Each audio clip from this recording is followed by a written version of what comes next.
Chers compatriotes, mesdames et messieurs, le conflit armé en République démocratique du Congo est caractérisé par sa forte dimension internationale avec l'intervention directe du Rwanda, de l'Ouganda et du Burundi et l'implication des pays de la SADC et de l'EAC. En outre, de puissances étrangères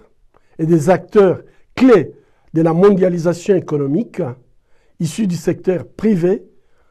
ont des intérêts stratégiques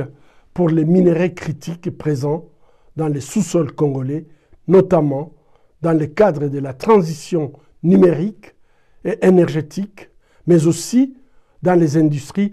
de la défense et du spatial. Ainsi, les efforts à déployer pour parvenir à une solution durable à la grave crise multidimensionnelle que traverse la République démocratique du Congo devront également avoir une forte dimension internationale. Toute tentative de réduire le conflit en cours dans l'est de la République démocratique du Congo à un conflit interne en optant pour des négociations directes du gouvernement congolais avec le M23 constituerait une erreur de diagnostic majeure. Une telle approche, menée en l'absence d'une conférence internationale pour la paix en République démocratique du Congo, visant à galvaniser une volonté politique forte au niveau national, régional et international, pourrait s'apparenter soit à une méconnaissance des réalités des dynamiques existantes sur le terrain, soit à une trahison de la patrie. C'est pourquoi nous appelons à la tenue d'une conférence internationale pour la paix en République démocratique du Congo, qui aurait pour objectif de revitaliser l'accord cadre d'Addis Abeba et de créer une plateforme de haut niveau visant à faciliter un dialogue constructif et à la hauteur des défis actuels. Cette conférence permettrait d'aboutir à une feuille de route concertée définissant des actions concrètes au niveau national, régional et international. Elle offrirait également l'occasion de mobiliser le moyen nécessaire pour sortir de la crise actuelle et jeter les bases d'un projet de paix durable en République démocratique du Congo dans le cadre du pacte social pour la paix promis sous l'égide de la CENCO et de l'ECC. De plus,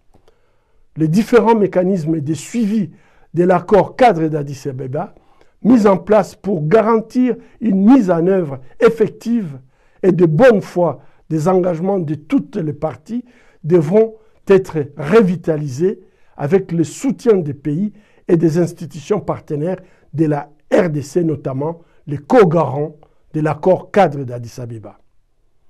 Dans l'intervalle, les pressions internationales devront s'accentuer pour veiller à faire respecter les prescrits de la résolution 2773 du Conseil de sécurité des Nations Unies qui exhorte les parties à un cessez-le-feu immédiat et inconditionnel et demande à la force de défense rwandaise de cesser de soutenir le M23 et de se retirer immédiatement du territoire de la République démocratique du Congo, et ceci sans condition préalable.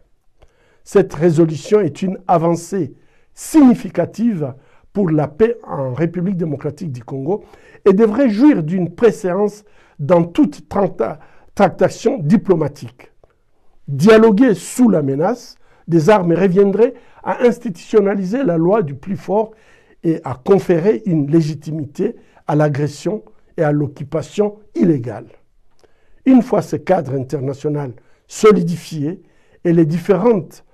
échelles de responsabilités clarifiées à travers un sommet international de haut niveau, des négociations directes pourraient alors être envisagées, incluant tous les groupes armés, y compris le M23, la société civile, les partis politiques et le gouvernement congolais.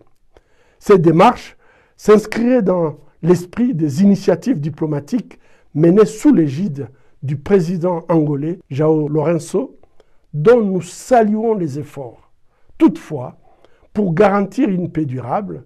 Ces négociations devront s'insérer dans le cadre des principes fondamentaux de la Charte de l'Union africaine, garantissant la souveraineté et l'intégrité territoriale de la RDC. Procéder autrement reviendrait à mettre la charrue avant le bœuf, une démarche qui risque d'accélérer et de légitimiser la balkanisation de la République démocratique du Congo ou le processus en cours d'annexion des Kivu. Ainsi, nous invitons les acteurs impliqués dans la crise et dans les tentatives d'y mettre fin, d'éviter la répétition des erreurs du passé pour ne plus léguer aux générations futures des compromissions qui hypothéqueront une fois de plus à la nation congolaise son droit à disposer d'elle-même et à vivre en paix. Je vous remercie.